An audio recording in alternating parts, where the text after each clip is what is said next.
La conférence des projets de la vallée scientifique de la Bièvre a tenu vendredi 22 novembre 2024 à Gustave-Roussy ses 8e assises. L'occasion de faire le point sur les projets d'un territoire singulier dans l'espace métropolitain.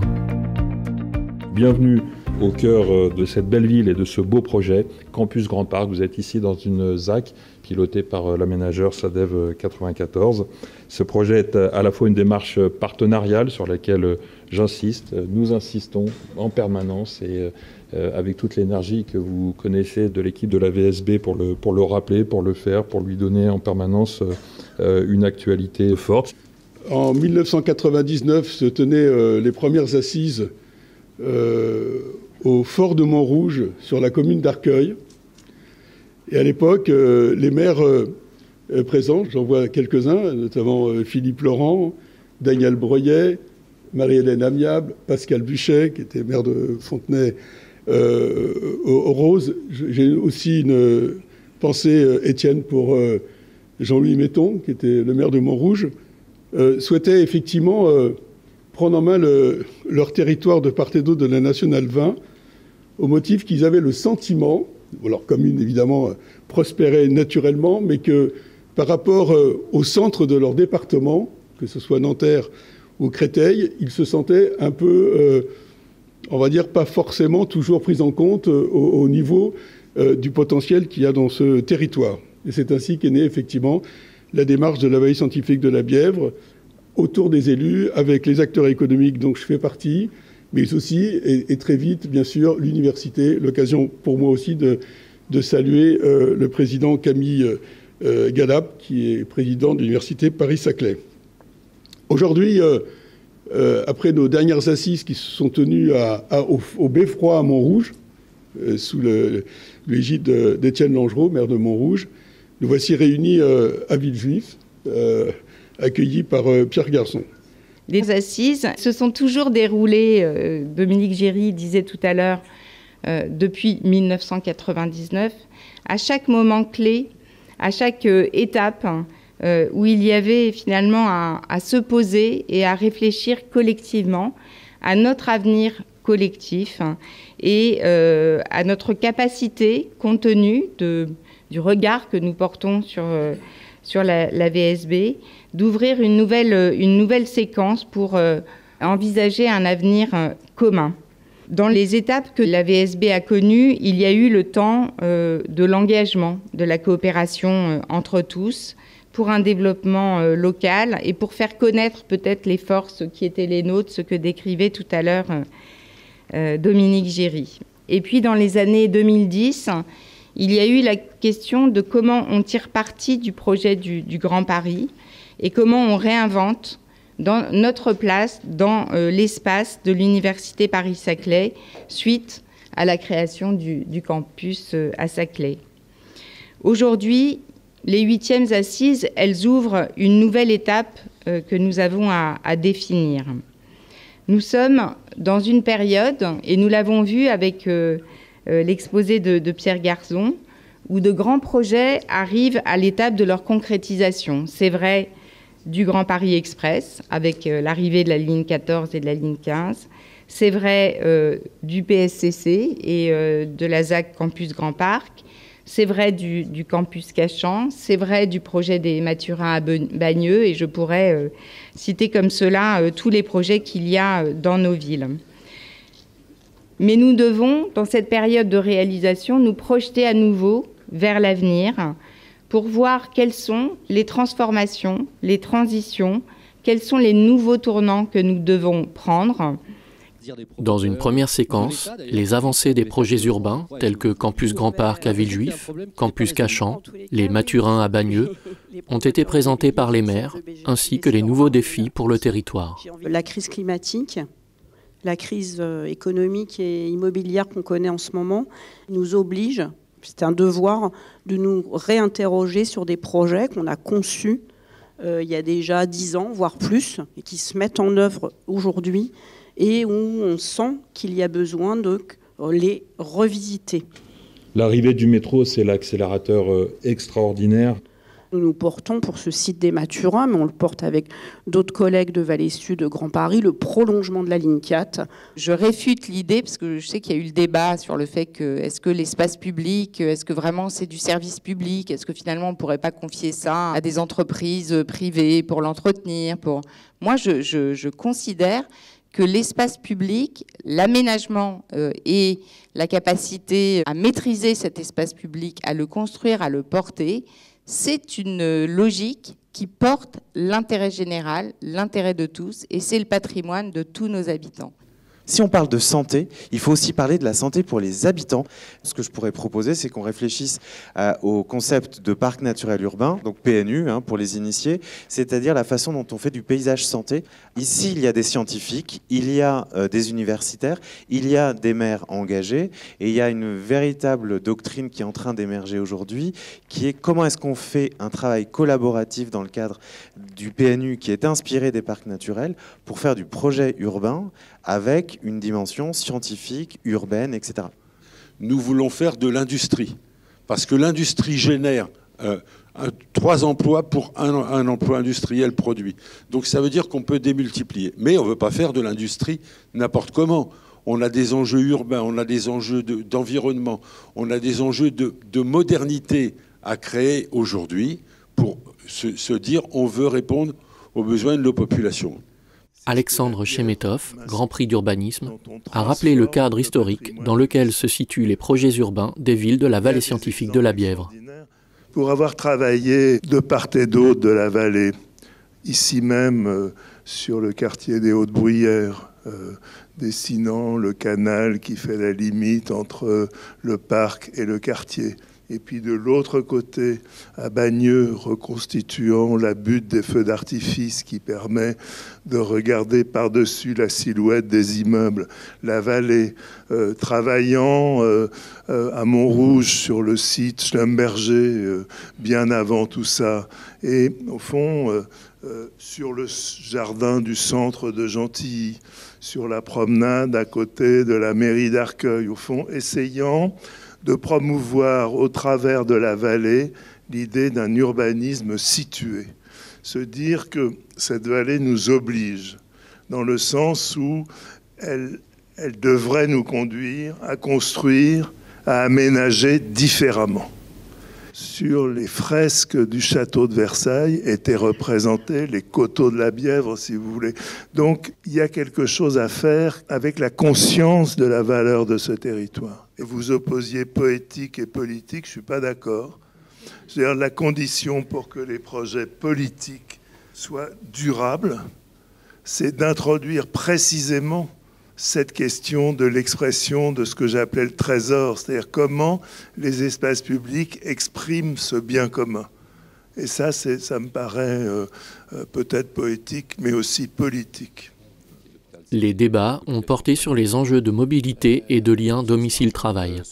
Sylvain Ducrot, directeur général adjoint de Gustave Roussy, Cédric Zolesi, directeur général adjoint du groupe hospitalo-universitaire de l'AP-HP Paris-Saclay, et Sally Benasser, chef d'entreprise et vice-présidente de la Chambre de commerce et d'industrie du Val-de-Marne, ont exposé très concrètement les situations des salariés du pôle santé et des entreprises du territoire. Donc on essaye de mettre en relation les promoteurs immobiliers et les logements sociaux pour que les salariés puissent trouver des logements afin de se rapprocher de leur lieu de travail. Comment exploiter désormais les nouvelles dessertes du Grand Paris Express pour mieux vivre, habiter et travailler dans la vallée scientifique de la Bièvre? Jean-Claude Drian, membre du Conseil national de l'habitat, et Arnaud Passalacqua, directeur de l'école d'urbanisme de Paris, avec le concours de Christian Métairie et Marie Chavanon, maire d'Arcueil et de Fresnes, ont ouvert des pistes de travail pour un territoire en pleine dynamique métropolitaine. On a 6400 patients par jour. Gustave Roussy, c'est 3500 salariés. Donc c'est le plus gros employeur de Villejuif. Et on a aujourd'hui des professionnels qui habitent pour l'essentiel dans la vallée scientifique de la Bièvre, beaucoup évidemment à Villejuif, dans les communes environnantes, et puis après ils se distribuent entre Paris, le Val-de-Marne et puis l'Essonne. Et donc on a voulu effectivement appréhender un peu mieux ce qui allait se passer avec l'ouverture de l'A14. Donc on a fait une enquête il y a 2 mois maintenant.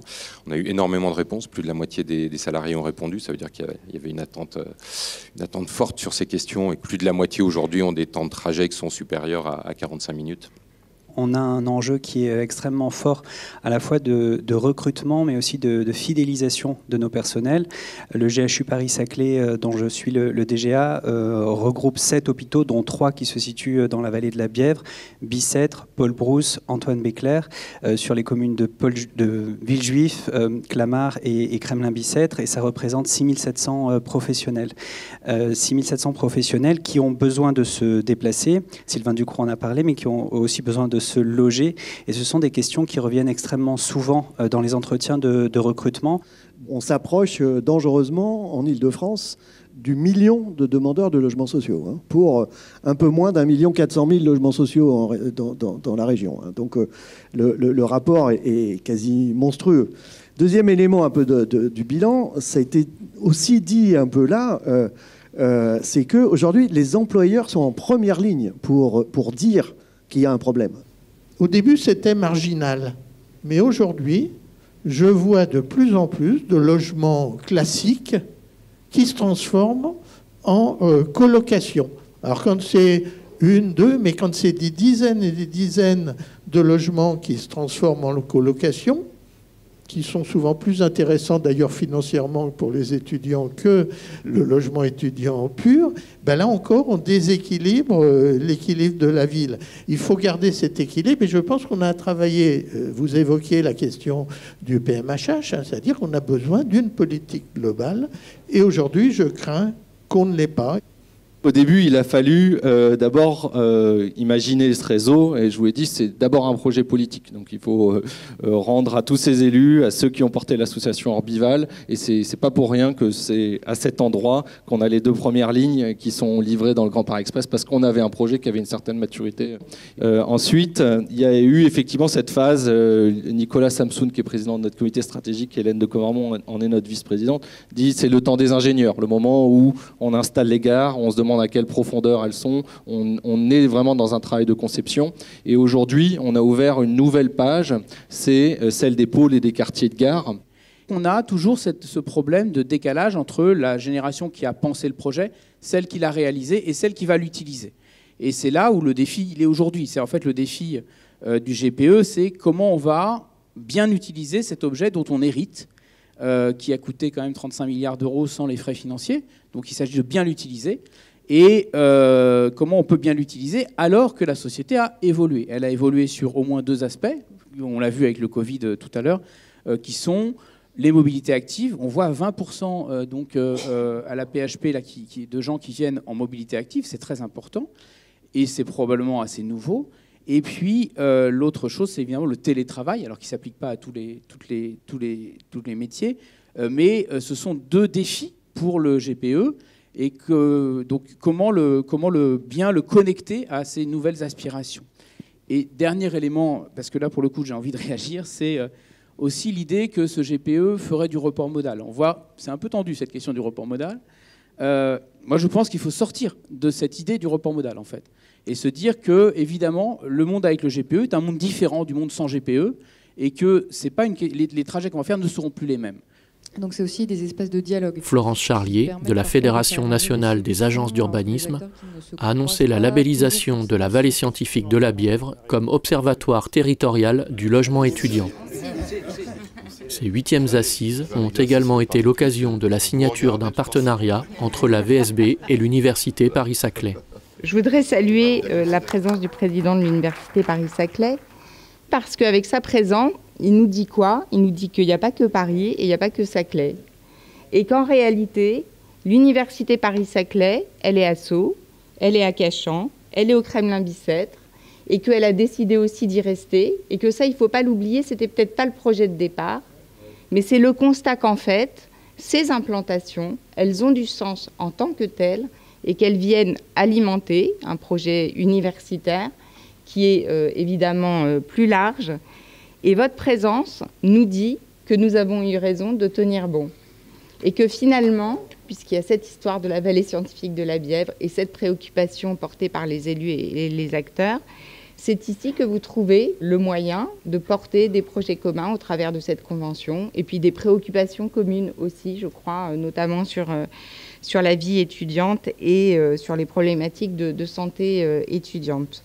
Il faut que l'étudiant soit vu comme étant un citoyen à part entière qui participe à la vie de la cité. Il faut créer les conditions pour que ces étudiants participent à l'économie du territoire.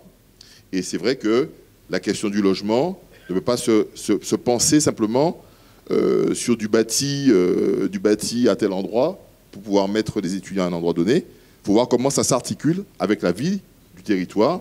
On a un projet ambitieux sur la construction de l'équivalent du Lumen sur le territoire du Kremlin-Bicêtre et à proximité du PSCC, de Gustave Roussy, etc. Donc on aura besoin de tout le monde pour pouvoir sécuriser ces projets dans les mois qui viennent, parce qu'on en a vraiment besoin. Et l'esprit dans lequel ça a été construit, quand on parle de mutualisation, quand on parle d'intérêt général à l'échelle du territoire, c'est effectivement c'est un équipement qui participe au mieux vivre, à mieux former nos étudiants, les étudiants qui sont en médecine, etc. Mais c'est aussi la possibilité d'ouverture vers des citoyens qui pourront accéder à ces équipements-là. L'actualité de Sanofi a également animé les débats. L'entreprise renforce son implantation sur le Paris-Saclay Cancer Cluster à Villejuif, redéploie une partie de ses activités à Vitry, mais annonce la fermeture de son site tertiaire de Gentilly. Fatah Agoun, maire de Gentilly, et Michel Leprêtre, président de l'EPT Grand Orly-Seine-Bièvre, ont regretté une décision à rebours des enjeux du développement de l'excellence du pôle santé français. Tous ici, on est les acteurs de cette vallée scientifique et le départ de Sanofi nous interpelle parce que c'est un très mauvais signal en matière d'affection territoriale. Ça veut dire qu'en fait, on s'est décarcassé les uns et les autres depuis 20 ans pour en faire un écosystème, comme disait Dominique, pour accueillir les entreprises. Et là, l'une des plus grandes entreprises françaises s'en va sans même dire au revoir et sans nous demander notre avis. Ça pose quand même question. Moi, je pense qu'il y a un vrai problème en fait, de souveraineté. Je pense que notre pays va mal, on est en plein déclin, l'État est en faillite, les collectivités le sont bientôt. Et quand des entreprises de la taille de Sanofi décident de quitter notre territoire, alors qu'on est la vallée scientifique, un peu la pépite, tout à l'heure on parlait de trésor, la pépite française de la recherche publique et privée, on doit quand même se poser la question de savoir si ça marche en vrai. Donc si c'est un trésor, il ne faut pas qu'on se le fasse piquer. Et il faut qu'on se batte pour conserver cette souveraineté française. C'est quand même le sujet majeur. Donc moi je veux bien qu'on parle de... Ces sujets sont importants, c'est vrai, l'environnement. Mais l'essentiel, c'est de faire en sorte que ceux qui sont sur notre territoire s'y ancrent vraiment et partagent notre affection territoriale. Et je pense qu'on devrait renforcer l'engagement, parce que c'est bien que nous, on travaille pour les entreprises, mais ça serait bien qu'elles s'engagent aussi pour le territoire. Je pense que peut-être qu'on pourrait travailler sur des grandes thématiques. La santé, c'est un vrai sujet. Ville juive, ville hospitalière, parfait. L'énergie, enjeu majeur du XXIe siècle. Pourquoi est-ce qu'on n'essaye pas là aussi, avec des grandes entreprises qui ont envie de rester chez nous? Il y a un autre sujet qui me paraît aussi stratégique pour la souveraineté du pays, c'est l'agriculture. On a Rungis, on a etc. On a AgroParisTech sur le plateau de Saclay. Faisons de ça un axe majeur et faisons en sorte que les entreprises qui sont là-dessus, et il y en a partout dans nos territoires, s'ancrent. Voilà. Bon, c'était un peu une réaction parce que je trouve qu'on devrait cesser. Tu disais qu'on n'était pas naïf. Moi, je crois qu'on est naïf. Le travail que nous avons mené ensemble, les élus, les partenaires, les établissements universitaires, à l'époque, il n'y avait pas d'intercommunalité, il faut s'en souvenir. Et donc, le fait que nous nous soyons ainsi réunis et que nous ayons eu du plaisir à travailler ensemble, à porter une parole. Je pense que tout ça a contribué fortement à faire en sorte que les décideurs, d'une manière générale, prennent conscience de la nécessité pour, j'allais dire presque, toute activité humaine, activité universitaire, activité économique, activité de recherche, etc., d'un ancrage territorial. Il y a territoire de projet et il y a vision et donc un cap qu'on se fixe. Il faut jouer sur la mixité étrangère, internationale. Ce territoire doit être un territoire d'accueil, d'entreprise bien entendu, de mixité.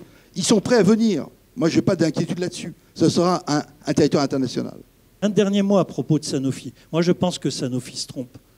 Parce que ce qui est le plus important, c'est l'écosystème. Et l'écosystème de la défense, c'est un écosystème. Et je pense qu'on est dans un système mondialisé.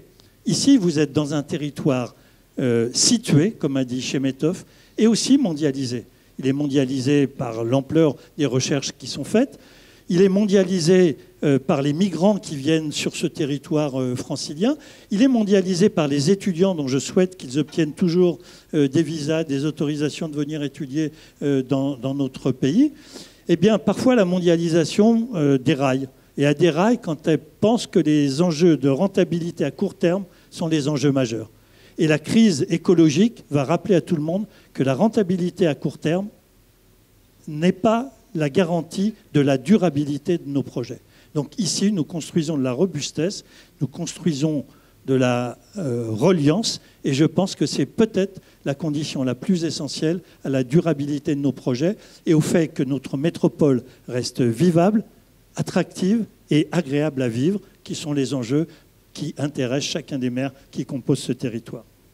En clôture de ces assises, Dominique Giry a rappelé que les liens noués dans une démarche comme celle de la vallée scientifique de la Bièvre ne sont pas du temps inutile, mais du temps gagné. Tracer les pistes des prochaines années. Je vous remercie.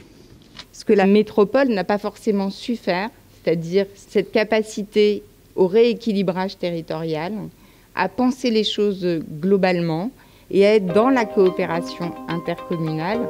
Nous essayons de le faire de manière informelle et peut-être utile, en tout cas je l'espère, à toutes et tous.